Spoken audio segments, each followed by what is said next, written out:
بسم الله الرحمن الرحيم الحمد لله رب العالمين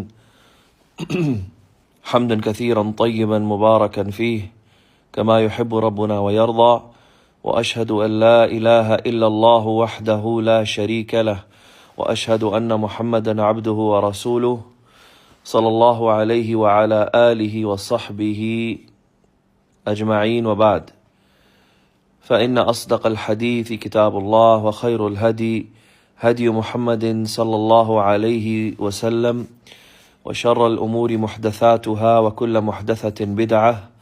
وكل بدعة ضلالة وكل ضلالة في النار بعد الحمدللہ جس طرح کے ساتھی سامعین جانتے ہیں یہ نشست ہے ہفتہ وار دروس کی معذرتاً یہ سلسلہ وار دروس کی نشست ہے جو ماہ رمضان کے آمد پر منعقد ہوئے ہیں، جس میں ہم روزوں سے متعلقہ احکام کا بیان کر رہے ہیں، جس میں ہم العلامہ عبداللہ البسام رحمہ اللہ سابقہ رکن کبار علماء کمیٹی سعودی عرب کی کتاب تیسیر العلام بشرح عمدۃ الاحکام کا مطالعہ کر رہے ہیں۔ نعم، اور جس حدیث پر ہم غالباً کل رکے تھے وہ حدیث نمبر 13 تھی، تھوڑے صفحے آگے پیچھے ہو گئے ہیں، معذرت، 13 14 سبحان اللہ، کیونکہ احادیث ملتی جلتی ہیں تو اس میں یہ حدیث نمبر 14 تھی، عائشہ رضی اللہ عنہا سے مروی، اور حدیث نمبر 15 جو ہے وہ عبداللہ بن عباس رضی اللہ عنہ سے مروی ہے، اور غالباً یہ حدیث ہے جو آج ہم نے جس کا مطالعہ کرنا ہے۔ حدیث نمبر 15 یعنی باب الصیام کی، اور عمدۃ الاحکام کی حدیث نمبر 188 ہے غالباً۔ جی، عبداللہ بن عباس رضی اللہ عنہما سے روایت ہے کہ انہوں نے فرمایا کہ ایک شخص نبی صلی اللہ علیہ وآلہ وسلم کے پاس آیا اور اس نے کہا، اے اللہ کے رسول، میری والدہ وفات پا چکی اور ان پر 1 مہینے کے روزے قضا ہیں، تو کیا میں ان کے بدلے ان روزوں کو قضا رکھوں؟ تو آپ نے فرمایا، لو كان على امك دين اكنت قاضيه عنها، کیا تمہاری والدہ پر اگر قرضہ ہوتا تو کیا تم اس کا قرضہ نہ اتارتے؟ تو انہوں نے فرمایا جی۔ آپ نے فرمایا، فدین اللہ احق ان يقضى، تو اللہ کا قرضہ زیادہ مستحق ہے، زیادہ حق رکھتا ہے کہ تم اس کو پورا کرو۔ بخاری اور مسلم کی روایت۔ اور ایک اور روایت میں آتا ہے کہ ایک عورت نبی صلی اللہ علیہ وآلہ وسلم کے پاس آئی تو اس نے کہا کہ اے اللہ کے رسول، میری والدہ وفات پا گئیں اور ان پر نظر کا روزہ ہے، تو کیا میں ان کی جگہ اس روزے کو رکھوں؟ تو آپ نے فرمایا، افرأیت لو کان علی امک دین فقضیتہ اکان یؤدی ذلک عنہا، کیا تم یہ نہیں دیکھتی کہ تمہاری والدہ پر اگر کوئی قرضہ ہوتا اور تم اس کو قرضے کو ادا کرتی تو تم ان کی جگہ اس کو پورا کرتی؟ تو انہوں نے جواب دیا جی۔ آپ نے فرمایا، فصومی عن امکی، تو پھر اپنی والدہ کی جگہ پر روزہ رکھو، جو انہوں نے نظر کا روزہ مانا تھا، اور یہ مسلم کی روایت ہے۔ تو شیخ رحمہ اللہ اس حدیث کے معنی کو بیان کرتے ہوئے فرماتے ہیں کہ اس حدیث میں 2 روایتیں آئی ہیں، اور ظاہر جو ہے ان دونوں کے سیاق کا وہ یہ ہے کہ یہ 2 علیحدہ واقعے ہیں، نہ کہ ایک واقعہ ہے۔ تو پہلا جو ہے اس میں ایک شخص نبی صلی اللہ علیہ وآلہ وسلم کے پاس آیا اور انہیں بتلایا کہ ان کی والدہ وفات پا گئیں اور ان پر 1 مہینے کے روزے رہ گئے تھے۔ اور دوسری روایت میں آتا ہے کہ ایک عورت آئی آپ علیہ الصلاۃ والسلام کے پاس اور انہیں بتلایا کہ ان کی والدہ وفات پا گئی اور ان پر ایک روزہ تھا جو انہوں نے نظر مانگی تھی، تو کیا وہ ان کی جگہ پر روزہ رکھیں؟ تو نبی صلی اللہ علیہ وسلم نے ان دونوں کو یہ فتویٰ دیا کہ وہ اپنی والداؤں کی جگہ پر روزہ رکھیں جو ان پر قضا تھا، اور پھر ان دونوں کے لیے ایک مثال پیش کی جس کے ذریعے ان کے لیے مزید وضاحت ہو گئی، اور وہ کیا تھی کہ اگر ان دونوں کی والدائیں کسی آدمی کے قرضے تلے ہوتی تو کیا وہ اسے نہ چکاتے ان کی جگہ پر؟ تو ان دونوں نے کہا، اقرار کیا کہتے ہوئے جی۔ تو آپ نے ان دونوں کو بتلایا کہ یہ جو روزہ ہے یہ اللہ کا قرضہ ہے ان دونوں کی والداؤں پر۔ تو جب ایک آدمی کا قرضہ ادا کیا جاتا ہے تو اللہ تعالی کا جو قرضہ ہے وہ زیادہ حق رکھتا ہے کہ اس کو ادا کیا جائے۔ اس حدیث میں سے جو احکام ہمیں ملتے ہیں ان میں سے سب سے پہلا یہ ہے کہ پہلی جو روایت ہے وہ عموم کا معنی رکھتی ہے، یعنی عام معنی رکھتی ہے، جو یہ بتلاتی ہے کہ میت کی جگہ قضا روزہ رکھا جا سکتا ہے، چاہے وہ روزہ نذر کا ہو یا جو واجب روزہ ہو۔ دوسرا یہ کہ دوسری روایت یہ دلالت کرتی ہے کہ نظر مانگنے والی میت پر اس کے روزے کو قضا رکھا جا سکتا ہے۔ تیسرا ظاہر یہ ہے کہ یہ دونوں واقعے جو ہیں، یہ دو واقعے ہیں، ایک مرد کا اور ایک عورت کا، اور دونوں اپنی اپنی دلالت پر علیحدہ قائم ہے، نہ کہ پہلا دوسرے کی کوئی تقیید کرتا ہے، کوئی خصوصیت کرتا ہے، بلکہ دونوں اپنے عام معنی پر برقرار ہیں۔ چوتھا، عام علت یعنی کہ سبب جو اس حدیث میں ذکر ہوئی ہے وہ شمولیت رکھتی ہے سارے قرضوں کی جو اللہ کا حق ہے اور جو مخلوق کا حق ہے، جو واجب روزہ ہو نظر کی بنا پر یا جو واجب روزہ ہو شریعت کی اصل کی بنا پر، کہ یہ سب کے سب جو ہیں وہ میت کی جگہ پر قضا کیے جائیں گے۔ اور یہی وہ قول ہے جسے ہمارے شیخ عبد الرحمن آل السعدی نے روایت کیا تقی الدین ابن تیمیہ رحمہ اللہ سے، یعنی کہ شیخ الاسلام سے رحمہم اللہ اجمعین۔ پانچواں، اس میں قیاس کا اس بات ہے، یعنی قیاس کو ثابت کیا گیا ہے اس حدیث میں، جو جمہور علماء کے استدلال کرنے کے اصول میں سے ایک اصل ہے، کیونکہ نبی صلی اللہ علیہ وسلم نے ان دونوں کے لیے ایک مثال پیش کی جس سے ان کے لیے جس چیز سے وہ واقف تھے تاکہ ان کی جو سمجھ ہے وہ مزید نکھر کر آئے اور تاکہ جو مسئلہ ہے وہ ان کے ذہنوں میں اچھی طرح واضح ہو جائے، کیونکہ دور کی چیز کو، یعنی جس کی سمجھ دور کی ہے، اس کو قریب کی چیز کے ساتھ تشبیہ دینا، جس کی سمجھ قریب ہے انسان کے، یہ اس کے فہم اور ادراک کو آسان کر دیتا ہے۔ چھٹی چیز، آپ صلی اللہ علیہ وسلم کا قول کہ فدین اللہ احق بالقضاء، اللہ کا جو قرضہ ہے وہ زیادہ حق رکھتا ہے کہ اس کو پورا کیا جائے۔ اس میں دلیل ہے کہ زکوٰۃ کو برتری دینا اور جو اللہ کے مالی حقوق ہے اگر وہ ٹکرا جائیں، اللہ کے حقوق اور آدمیوں کے لوگوں کے حقوق ایک میت کی ترکے میں، یعنی جو وراثت وہ چھوڑ کر جاتا ہے، یعنی کہ اللہ کے جو حقوق ہیں، جو مالی حقوق ہیں، جس طرح زکوٰۃ کسی میت پر رہ گئی ہے اور اس کے بعد پھر روزہ، تو مالی جو حقوق ہے اللہ سبحانہ وتعالیٰ نے جو اس لوگوں کے لیے اس کی شریعت کا حصہ بنایا ہے، اس میں مالی جو حقوق ہیں وہ سر فہرست ہوں گے، اور اللہ نے جو واجب کیے ہیں مالی حقوق لوگوں پر، ان کو برتری حاصل ہوگی بنسبت جو لوگوں کے مابین مالی قرضے ہیں، اور وہ اس میت کی جو ترکہ ہے، جو وراثت چھوڑ کے گیا، اس میں سے ادا کیے جائیں گے۔ کون سے حقوق؟ جو اللہ نے مالی حقوق واجب قرار دیے، پھر لوگوں کے جو مالی حقوق ہیں ان کو ادا کیا جائے گا۔ اور بعض علماء کا یہ قول ہے کہ یہ دونوں حقوق، اللہ کے مالی حقوق اور بندوں کے مالی حقوق برابر ہیں، ایک کی دوسرے پر برتری نہیں۔ نعم، اگلی حدیث جو باب الصیام کی 16ویں حدیث ہے اور عمدۃ الاحکام کی حدیث نمبر 189 ہے،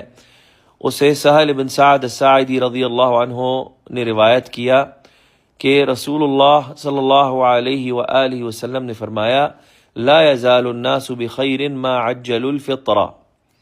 کہ لوگ تب تک خیر پر رہیں گے جب تک وہ افطاری کرنے میں عجلت سے کام لیں گے، یعنی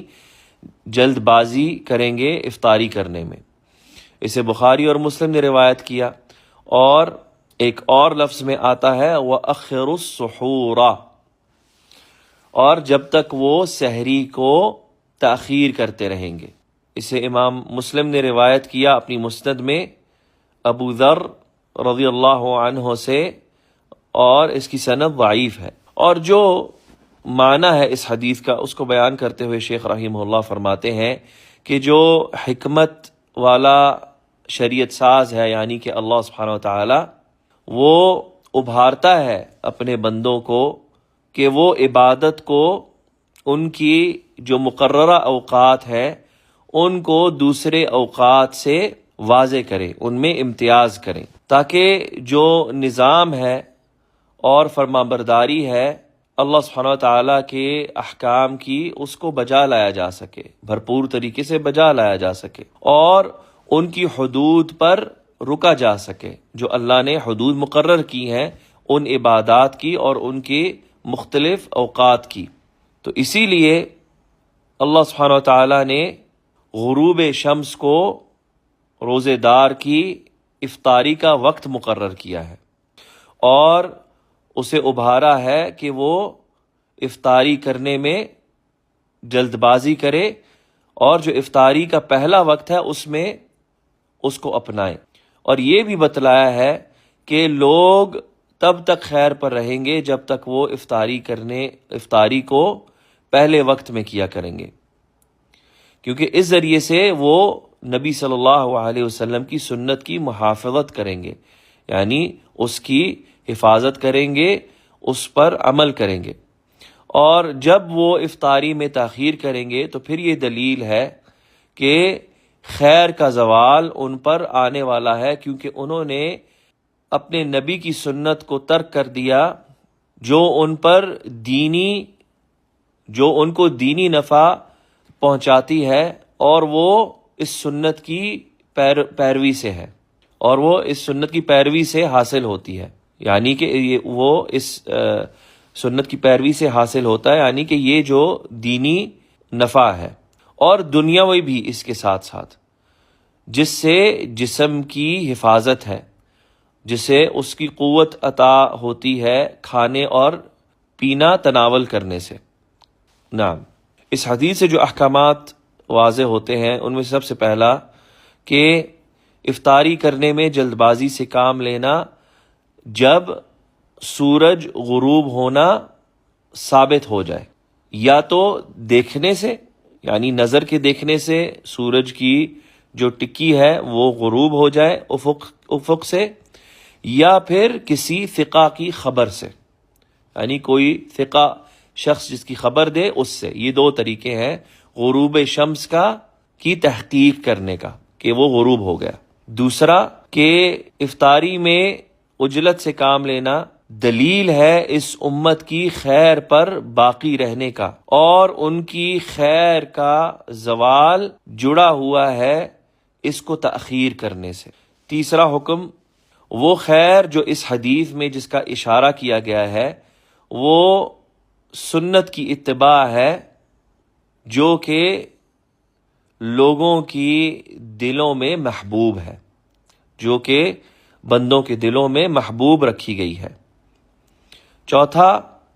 یہ حدیث نبی صلی اللہ علیہ وآلہ وسلم کے معجزوں میں سے ہے،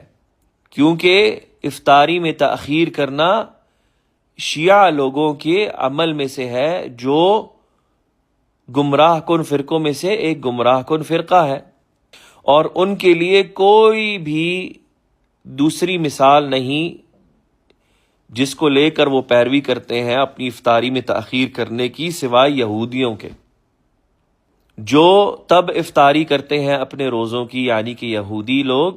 جب ستارے آسمان میں ظاہر ہونے لگ جاتے ہیں۔ اور یہ مشاہدہ چیز ہے کہ جو رافضہ شیعہ ہیں ان کا روزہ جو ہے وہ اہل سنت والجماعت کے برعکس آپ دیکھیں گے کہ وہ 10-15 یا اس سے بھی زیادہ تاخیر سے پڑھتے ہیں کہ جب آسمان میں ستارے ٹمٹمانے لگتے ہیں، اور یہ ان کی جو پیروی ہے اس چیز میں وہ یہودیوں کی پیروی ہے، کیونکہ وہ بھی اپنے روزے اسی طرح افطار کرتے ہیں۔ اگلی حدیث جو 17ویں حدیث ہے اس باب کی اور اس کتاب کی 190 نمبر حدیث ہے، 190 نمبر، عمر ابن الخطاب رضی اللہ عنہ سے روایت ہے کہ انہوں نے فرمایا کہ رسول اللہ صلی اللہ علیہ وآلہ وسلم نے فرمایا، اذا اقبل اللیل من ها هنا وادبر النهار من ها هنا فقد افطر الصائم، کہ اگر رات یہاں سے آن پہنچے اور دن وہاں سے ڈھل جائے تو روزے دار نے افطار کر لیا، روزے دار نے افطاری کر لی۔ اسے بخاری اور مسلم نے روایت کیا ہے۔ اس کے معنی کے بیان میں شیخ رحمہ اللہ فرماتے ہیں کہ روزے کے شرعی وقت کی افطاری کا بیان گزر چکا ہے، اور وہ معذرت جو شرعی روزہ ہے اس کے وقت کا بیان گزر چکا ہے، اور وہ طلوع فجر سے لے کر غروب شمس تک ہوتا ہے، یہ شرعی روزہ ہے۔ تو اسی لیے نبی صلی اللہ علیہ وسلم نے اپنی امت کو یہ فائدہ پہنچایا، ان کو بتلاتے ہوئے کہ اگر رات جو ہے وہ مغرب کی طرف سے مشرق کی طرف سے آ جائے اور دن جو ہے وہ مغرب کی طرف ڈھل جائے سورج کے غروب ہونے کے ساتھ، تو پھر روزے دار کی افطاری کا وقت داخل ہو گیا ہے، جس میں اس پر ضروری ہے کہ وہ تاخیر نہ کرے اپنی افطاری کرنے میں، بلکہ یہ اس پر عیب گنا جائے گا، بلکہ اسے جو شریعت ساز ہے اس کے حکم کی پیروی کرنی چاہیے، اسے بجا لاتے ہوئے اور اس کی اطاعت کی اور اس کی فرمانبرداری کو پورا کرتے ہوئے، اور جو عبادت کا وقت ہے اس کو دوسرے وقت سے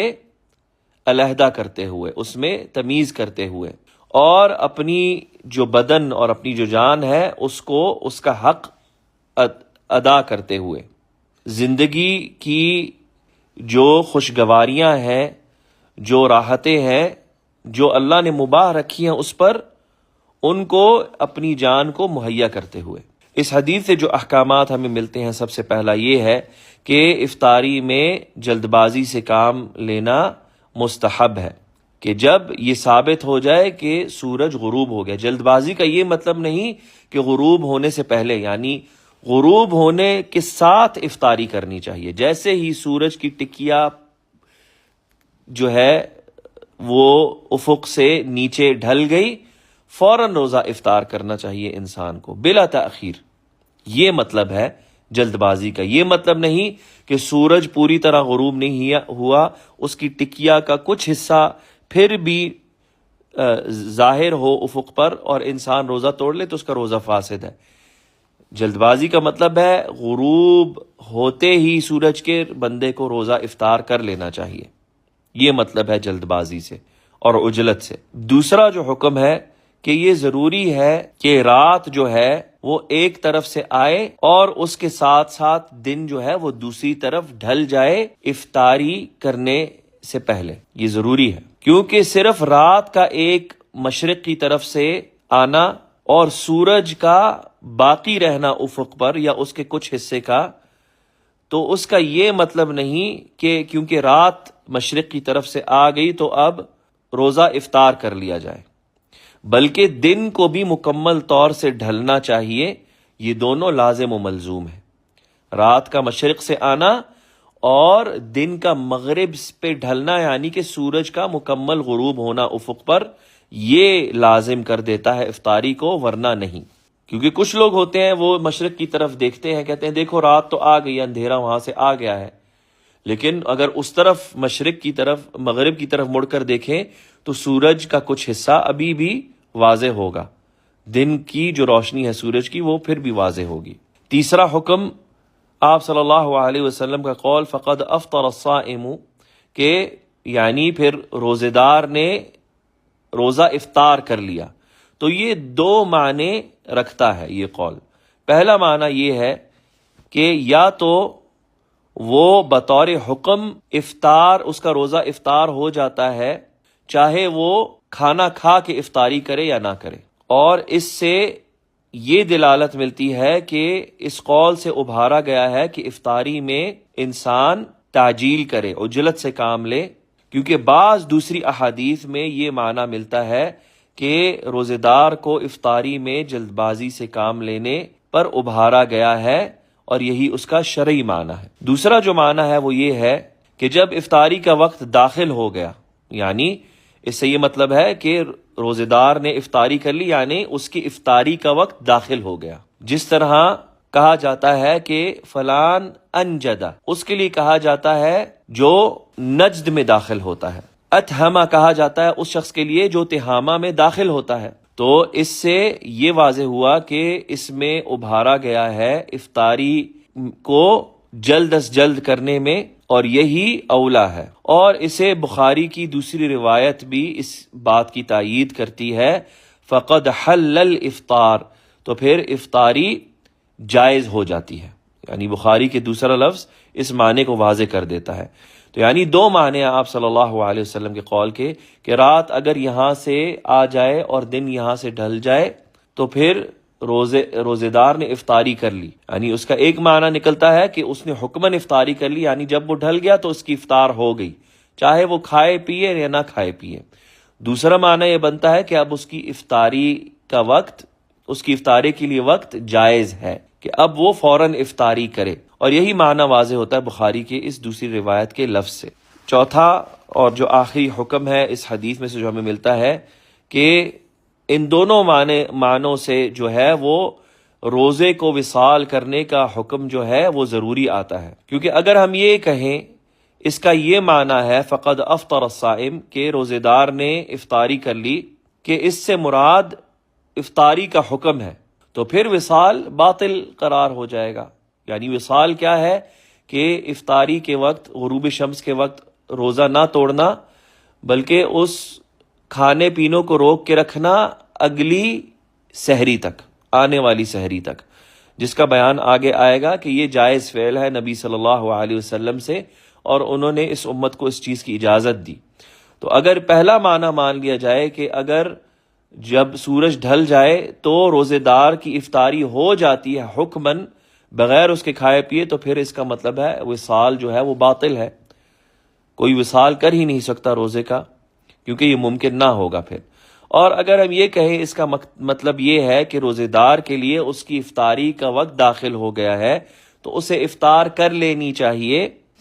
تو پھر اس کی کراہیت ہوگی نہیں کہ مقرون ہونے کے ساتھ وصال کے لیے، نعم، کیونکہ اس کا بیان آگے آئے گا کہ وصال جو ہے چاہے کہ وہ جائز ہے، لیکن بہت سے اہل علم نے اسے مکروہ قرار دیا ہے، اور کچھ نے اس کو جائز قرار نہیں دیا، جس کا تفصیلی بیان آگے والی احادیث میں آئے گا۔ اگلا جو باب ہے کتاب الصیام کا وہ ہے باب افضل الصیام وغیرہ، سب سے افضل ترین روزہ اور اس کے علاوہ کا باب۔ تو یہ 18ویں حدیث ہے کتاب الصیام کی، اور اس کتاب کی 191 نمبر حدیث ہے، جسے عبداللہ ابن عمر رضی اللہ عنہما سے روایت ہے کہ انہوں نے فرمایا کہ رسول اللہ صلی اللہ علیہ وآلہ وسلم نے وصال، روزے کا وصال کرنے سے منع فرمایا۔ تو انہوں نے کہا اے اللہ کے رسول، آپ تو روزے کا وصال کرتے ہیں، ایک روزے کو اگلے روزے سے جوڑتے ہیں بغیر افطاری کیے، تو آپ نے فرمایا انی لستو کہیئتکم، میری جو بناوٹ ہے وہ تم میں سے کسی کی بناوٹ جیسی نہیں، یعنی میں تم میں سے کسی جیسا نہیں۔ انی اطعم و اسقا، مجھے تو کھلایا بھی جاتا ہے اور پلایا بھی جاتا ہے۔ یہ بخاری اور مسلم کی روایت ہے، اور اسی طرح اسے ابو ہریرہ اور عائشہ اور انس بن مالک رضی اللہ عنہم نے بھی روایت کیا ہے، اور اسی طرح امام مسلم کی روایت میں ہے جو ابو سعید الخدری رضی اللہ عنہ سے مروی ہے کہ انہوں نے فرمایا فَأَيُّكُمْ أَرَادَ أَن يُوَاصِلَ فَلْيُوَاصِلْ إِلَى السَّحَرِ، تم میں سے جو بھی چاہے کہ وہ روزے کا وصال کرے بغیر غروب شمس کے وقت افطاری کیے، اپنی افطاری کو سحری کے وقت تک تاخیر کرنا، تو وہ وصال کرے۔ یہ بخاری کی روایت ہے اور اسے مسلم نے روایت نہیں کیا۔ اس حدیث کا معنی شیخ بیان کرتے ہوئے فرماتے ہیں کہ جو اسلامی شریعت ہے وہ آسانی کی شریعت ہے، اس میں کسی قسم کا غلو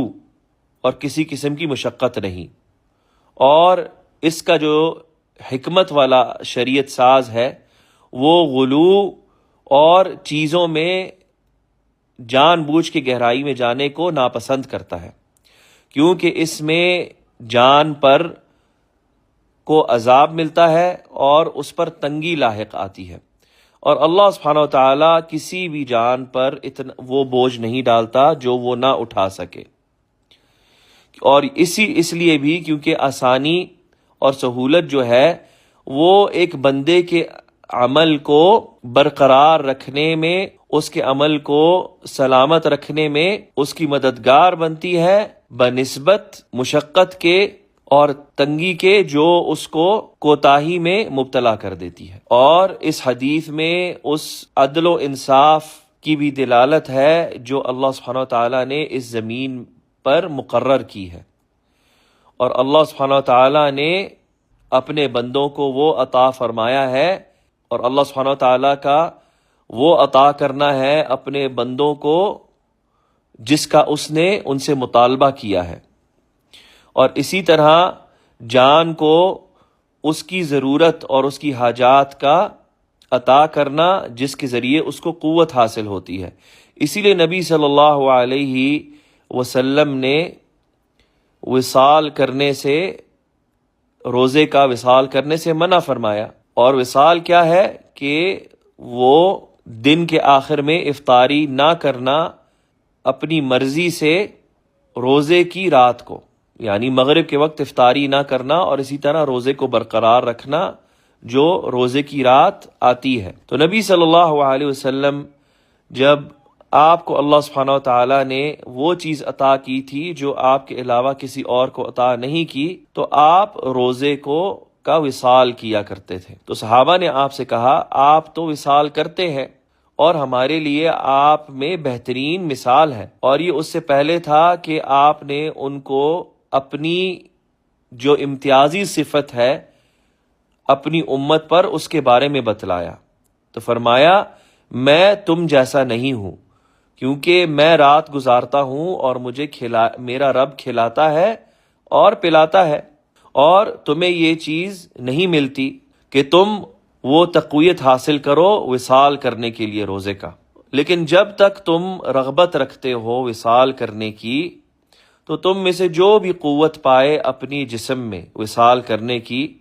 اور اس کی رغبت پائے، تو پھر وہ سحری تک روزے کا وصال کرے، کیونکہ یہ رات کے کھانے کی تاخیر میں شمار ہوگا، یعنی رات کا جو کھانا ہے، شام کا کھانا، اس کو لیٹ کر کے، تاخیر کر کے کھانے میں شمار ہوگا۔ تو پھر اس سے یہ حاصل ہوگا کہ اس کی روزے کی رات کا جو کھانا ہے وہ ایک وقت کا کھانا بن جائے گا بنسبت 2 وقت کے کھانوں کے، جو وہ افطاری کے وقت کرتا ہے اور پھر وہ روزہ رکھنے سے پہلے سحری کے وقت کرتا ہے، پھر وہ ایک کھانے پر منحصر ہو جائے گا، اور وہ روزے کے حکم میں آ جائے گا اور کھانے پینے کو کم کرنے کے حکم میں آ جائے گا، جو روزہ رکھنے کی حکمتوں میں سے ہے۔ علماء کا اختلاف یہاں پر ذکر کرتے ہیں، شیخ فرماتے ہیں کہ علماء اس چیز میں اختلاف کرتے ہیں کہ آیا کھانا اور پینا جو اس حدیث میں ذکر ہوا ہے اس میں 2 اقوال ہیں ان کے۔ پہلا قول یہ ہے کہ یہ وہی کھانا اور پینا ہے جو حسی کھانا پینا ہے لفظ کے ظاہر کو پکڑتے ہوئے، یعنی جس کھانے پینے کا ذکر نبی صلی اللہ علیہ وسلم نے کیا کہ میں تم میں سے کسی جیسا نہیں، مجھے تو میرا رب رات کو کھلاتا بھی ہے پلاتا بھی ہے، تو یہ جو کھانا پینا ہے، پہلا جو قول ہے اہل علم کا وہ یہ ہے کہ یہ وہی کھانا پینا ہے جو ہم جانتے ہیں، جو حسی کھانا پینا ہے۔ اور انہوں نے کیوں کہا یہ حسی کھانا پینا ہے؟ کیونکہ جو لفظ ہے وہ ظاہر ہے، تو لفظ کو انہوں نے اس کے ظاہر پر پکڑا۔ دوسرا جو قول ہے انہوں نے یہ کہا یہ اس چیز کی طرف اشارہ ہے جو دل پر پیش کی جاتی ہے ایک بندے کی اپنے رب کے ساتھ پوشیدہ مناجات اور معارفتوں کو اپناتے ہوئے، جو وہ اکیلے میں اپنے رب کے ساتھ مناجات اور اس کے ساتھ جو اس کا گڑ گڑانا اور اس کے ساتھ جو اس کا تعلق قائم کرنا ہے، یہ اس دل کے کھانے پینے کی کیفیت کا اشارہ ہے، کیونکہ یہ جلیل القدر معنی جو ہیں یہ جب دل پر پیش کیے جاتے ہیں، یعنی اللہ کے ساتھ خلوت میں اس کی مناجات کرنا، اس کے ساتھ دل لگی لگانا، اس کے ساتھ توبہ استغفار کرنا، اس کے سامنے اپنی غربت، اپنی انکساری، اپنی فقیری، اپنے گناہوں کی جو ہے وہ اعتراف کرنا، یہ ساری اللہ کے ساتھ مناجات کے فعل میں سے آتا ہے۔ تو یہ جو جلیل القدر معنی ہے جب دل پر یہ پیش کیے جاتے ہیں تو وہ دل کو کھانے اور پینے سے بے نیاز کر دیتے ہیں. کیونکہ اگر یہ کھانا پینا اس مراد پہ لیا جائے کہ نبی صلی اللہ علیہ وسلم کا یہ جو کھانے پینے کا ذکر ہے کہ انہیں کھلایا اور پلایا جاتا ہے، یہ وہی حصی کھانا ہے جس سے ہم مانوس ہیں، تو پھر وصال کا کوئی مطلب نہ ہوا، روزہ وصال کرنے کا. اور پھر کوئی فائدہ نہ ہوا نبی صلی اللہ علیہ وسلم کے اس قول کا کہ لستُ کہیئتکم، میری جو بناوٹ ہے، میری جو خلقت اللہ نے جس پر مجھے بنایا ہے وہ تم میں سے کسی کی بھی نہیں. اور اس کے بارے میں ابن القیم رحمہ اللہ نے اپنی کتاب الہدی النبی میں بڑی تفصیل سے بیان کی ہے، اور اس میں انہوں نے یہ بیان کیا ہے کہ علماء نے جو وصال کا حکم ہے اس میں اختلاف کیا ہے، اور ان کے اس کے تعلق سے 3 اقوال ہیں. ایک قول یہ ہے کہ یہ محرم ہے، ناجائز ہے. دوسرا قول یہ ہے کہ یہ مکروہ ہے، ناپسندیدہ ہے. اور تیسرا قول یہ ہے کہ یہ جائز ہے قدرت ہونے کے ساتھ، یعنی انسان میں استطاعت ہونے کے ساتھ اس کے لیے جائز ہے. اور ابن القیم نے جو قول اور جنہوں نے اس کے جائز ہونے کے قول کو اپنایا ہے استطاعت ہونے کے ساتھ، وہ عبداللہ ابن زبیر رضی اللہ عنہما ہے، اور بعض سلف میں سے جس طرح کہ عبد الرحمن ابن ابی النعم اور ابراہیم ابن یزید التیمی اور ابی الجوزہ. اور اس کی تحریم کے قائلین میں سے ائمہ ثلاثہ ہیں، ابو حنیفہ، مالک اور الشافعی. اور اس میں تفصیل کے قول کی طرف امام احمد بن حنبل گئے ہیں، اور اسحاق یعنی کہ ابن راہوے اور ابن منذر اور اسی طرح ابن خزیمہ اور مالکیہ علماء کی ایک جماعت. اور یہ ان کے ہاں جائز ہے سحری تک، یعنی روزے کا وصال کرنا، افطاری کے وقت کھانا پینا ترک کر کے اسے تاخیر کر کے سحری کے وقت کھانا. اور اس کے ساتھ ساتھ وہ اولا قرار دیتے ہیں کہ اس فعل کو ترک کر دینا تاکہ افطاری کی جو عجلت کی ترغیب دی گئی ہے دوسری احادیث میں وہ حاصل ہو پائے. اور یہ مکروہ ہے ایک دن اور رات سے زیادہ اپنانا، یعنی کہ وصال کو ایک دن اور ایک رات سے زیادہ روزے کو جوڑنا جو ہے وہ مکروہ ہے. تو جو اس وصال کو جائز قرار دیتے ہیں وہ استدلال کرتے ہیں آپ صلی اللہ علیہ وآلہ وسلم کے فعل سے، یعنی کہ جو انہوں نے وصال کیا اپنے صحابہ کے ساتھ 2 دن کی مدت تک. تو آپ صلی اللہ علیہ وسلم نے اپنے صحابہ کے اس فعل کا اقرار کیا، اس کو قبول فرمایا. اور اگر یہ حرام ہوتا تو آپ ان کے اس فعل کا اقرار نہ کرتے. جبکہ عائشہ رضی اللہ عنہا فرماتی ہیں کہ رسول اللہ صلی اللہ علیہ وسلم نے وصال کو منع فرمایا ہے ان پر رحمت برتتے ہوئے، یعنی اپنی امت پر رحمت برتتے ہوئے. اور یہ حدیث بالمعنی بخاری اور مسلم میں روایت ہے. تو آپ کا انہیں منع کرنا وصال کرنے سے آپ کے اسی منع کرنے کی طرح ہے جو آپ نے ان کو قیام اللیل میں کیا. یعنی یہ اس طرف اشارہ ہے کہ آپ صلی اللہ علیہ وسلم 3 راتیں انہوں نے صحابہ کے ساتھ قیام اللیل کیا. تو ایک رات آپ نکلے اور آپ نے رات کا تیسرا حصہ جو ہے وہ نماز پڑھی، پھر آپ چلے گئے. پھر اگلے دن صحابہ انتظار کرتے رہے، آپ نہیں آئے. پھر اس کے بعد اگلے دن آئے، پھر آدھی رات تک قیام اللیل کیا صحابہ کے ساتھ. پھر اگلے دن نہیں آئے، پھر تیسرے دن آئے اور اتنا لمبا قیام کیا کہ صحابہ نے کہا ہمیں ڈر تھا کہ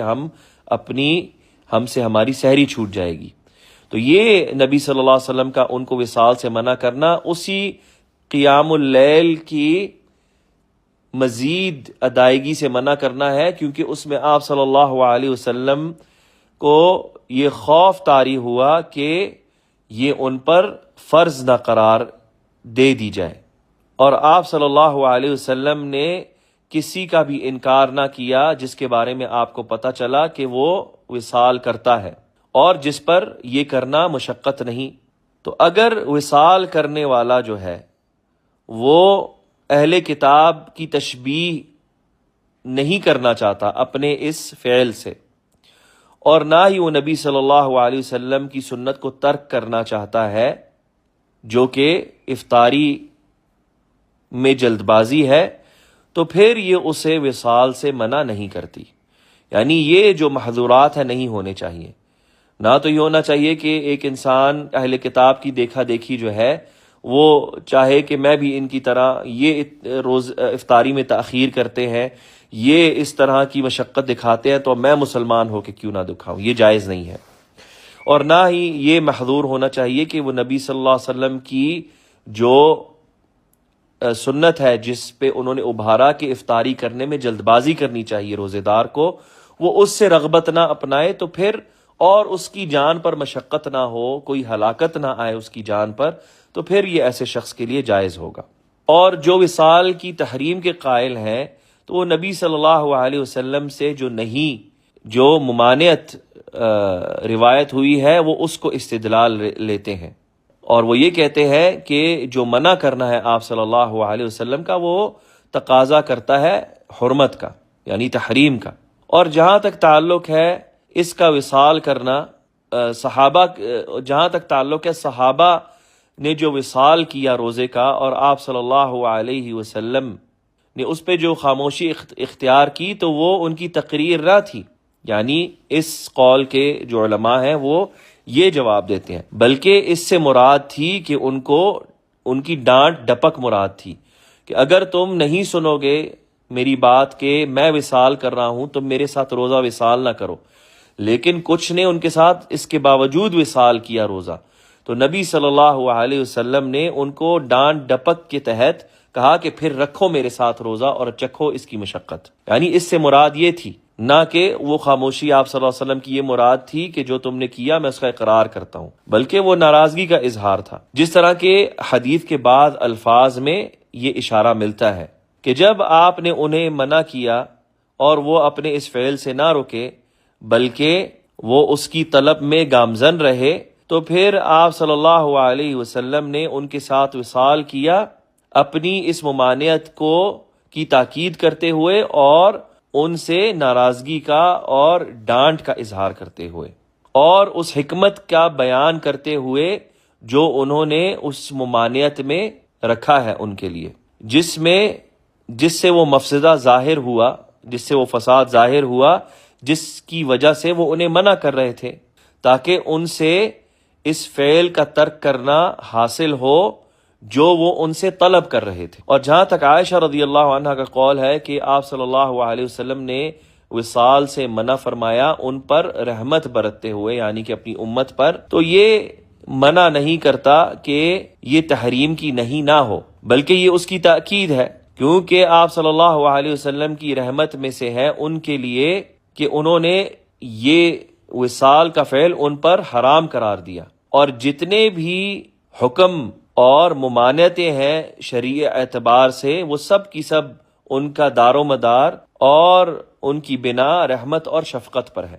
یعنی جو بھی چیز شریعت میں منع کی گئی ہے، جس کا حکم دیا گیا ہے،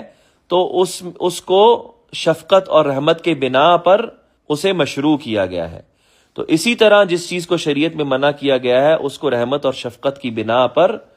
حرام قرار دیا گیا ہے. یعنی لوگوں کے مصلحت ہے دونوں طریقوں سے، حکم میں بھی اور ممانعت میں بھی. اور جہاں تک وصال کی تعلق سے تفصیل کا تعلق ہے، تو جو امام احمد بن حنبل کا اختیار ہے جسے ابن القیم نے ذکر کیا، تو یہ سارے اقوال میں سے سب سے معتدل قول ہے. ابو سعید الخدری رضی اللہ عنہ کی حدیث کی وجہ سے کہ انہوں نے جو روایت کیا آپ صلی اللہ علیہ وسلم سے کہ لا تواصلوا، کہ تم وصال مت کرو، وَأَيُّكُمْ أَرَادَ أَن يُوَاصِلْ، لیکن تم میں سے اگر کوئی بھی وصال کرنا چاہے روزے کا، فَلْيُوَاصِلْ إِلَى السَّحَرِ، تو پھر وہ سحری تک روزے کا وصال کرے. اور اسے بخاری نے روایت کیا ہے. تو یہ وصال کے معتدل ترین اقوال میں سے ہے اور اس میں سب سے آسان وصال میں سے ہے، کیونکہ حقیقت میں یہ اپنے رات کے کھانے کو، یعنی افطاری کے کھانے کو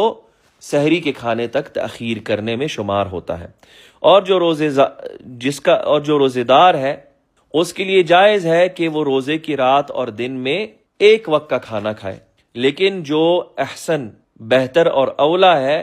وہ یہ ہے کہ وصال کو مکمل طور پر ترک کر دیا جائے، کیونکہ اگر اس میں افطاری کی جلد بازی ترک کرنے ہی کے فعل کے علاوہ اور کوئی بھی فعل نہ ہوتا تو پھر یہ کافی ہے اس سے علیحدگی اپنانے میں، یعنی کہ کیونکہ نبی صلی اللہ علیہ وسلم نے اتنی ساری احادیث میں رغبت دی ہے کہ اس امت کی خیر اس کی افطاری میں جلد بازی کرنے سے جڑی ہے، تو اگر صرف یہی اس میں علت ہو وصال میں، تو یہ کافی ہے اس وصال کو ترک کرنے کے لیے اور اس کی ممانعت اور اس کی کراہیت کو ترجیح دینے میں۔ اس حدیث کے احکامات میں سے جو ہمیں ملتے ہیں ان میں سب سے پہلا وصال کی تحریم، اس کی ناجائز ہونا۔ دوسرا کہ جو بندہ قدرت رکھتا ہو اس کے لیے اس کی اجازت سحری تک اور اس کو ترک کر دینا اولا ہے۔ تیسرا حکم کہ حکمت والے اور رحمت برتنے والے شریعت ساز کی اس امت پر رحمت اور شفقت کہ اس نے ان پر اس چیز کو حرام قرار دیا جو ان کو نقصان پہنچائے گی۔ چوتھی چیز کہ دین میں غلو اختیار کرنے سے ممانعت، کیونکہ یہ جو شریعت ہے یہ ایک معتدل اور رحمت والی شریعت ہے جو رب کو اس کا حق دیتی ہے اور بدن کو بھی اس کا حق دیتی ہے، کیونکہ شرعی واجبات جو ہیں وہ مصلحتوں کو مد نظر رکھتے ہوئے واجب قرار دی گئی ہیں جو ایک بندے کی دین اور دنیا کی مصلحتوں کو بجا لاتا ہے، اور جو شریعت ساز ہے اس نے ان مصلحتوں کو مد نظر رکھا اور یہی سبب ہے کہ اس نے بندوں پر اسے واجب قرار دیا، یعنی کہ اس شریعت کی پیروکاری کو۔ پانچویں چیز کہ وصال جو ہے وہ نبی صلی اللہ علیہ وسلم کی خصوصیات میں سے ہے، یعنی یہ ان کے خاص افعال میں سے ہے، کیونکہ وہ اکیلے ہیں جو اس پر قدرت رکھتے ہیں، اس کی استطاعت رکھتے ہیں، اور ان کے ساتھ اس مقام پر کوئی بھی نہیں مل سکتا۔ چھٹی چیز کہ کھانے اور پینے کا جو معنی ہے نبی صلی اللہ علیہ وسلم کی نسبت سے اس حدیث میں، وہ ان کی جو خلوت میں اپنے رب کے ساتھ مناجات اور جو دل کا سرور اپنے محبوب کے ساتھ ملنے میں آتا ہے اس معنی پر اترتا ہے، اور لوگوں میں بھی اس چیز کو مشاہدہ کیا جا سکتا ہے، اور یہ جو معنی ہے اس سے جو قریبی محبوب ہے، اور یہ جو معنی رحمان کے جو خلیل ہے اور ان کے جو حبیب ہیں محمد صلوات اللہ وسلام علیہ، ان کے ساتھ کوئی بھی برابر نہیں۔ ساتواں حکم کہ غروب آفتاب کا جو وقت ہے وہ افطاری کا وقت ہے، اور غروب آفتاب ہو جانے کے ساتھ بندہ افطار نہیں کر لیتا، جس طرح کہ پہلے بھی بیان ہو چکا، الا کہ وہ شخص وصال کرنا چاہے اگلی سحری تک۔ آٹھواں اور آخری حکم اس میں یہ ہے کہ اس میں نبی صلی اللہ علیہ وسلم کی خصائص، ان کی خصوصیات کا اس بات ہے، اور یہ ان کی خصوصیات اللہ سبحانہ وتعالیٰ کے اس قول سے ثابت ہوتی ہیں جو سورۃ الاحزاب میں ہے، لَقَدْ كَانَ لَكُمْ فِي رَسُولِ اللَّهِ أُسْوَةٌ حَسَنَةٌ، کہ بے شک تمہارے لیے اللہ کے رسول میں بہترین نمونہ حیات ہے۔ اور انشاءاللہ اسی پر آج کی نشست کا اکتفا کرتے ہیں، اور اللہ نے چاہا تو بقایا جو حدیث ہیں ان کو کل جاری رکھیں گے، اور اللہ سبحانہ وتعالی بہتر جانتا ہے۔ سبحانک اللہم و بحمدک، اشہد ان لا الہ الا انت، استغفرک و اتوب الیک۔